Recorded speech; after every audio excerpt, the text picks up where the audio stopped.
Let's talk about putting your money to work for you. You hear these buzzwords about, make your money work hard for you, put your money to work, but how do you do that? That's the thing. Not a lot of people tell you that part. They just say it.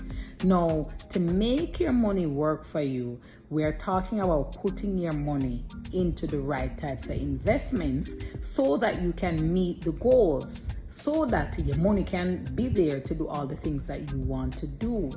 Whether it's, buying the dream house, sending the kids back to school, sending kids to college, taking a vacation. How do we ensure that we have the money to do all these things?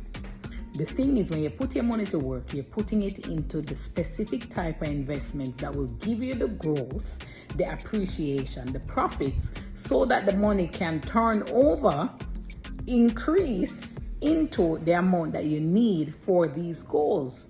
Now, for you to achieve that, you have to understand investing, and you have to understand which investment do you do when, and more importantly, how much should you do? That is what we teach.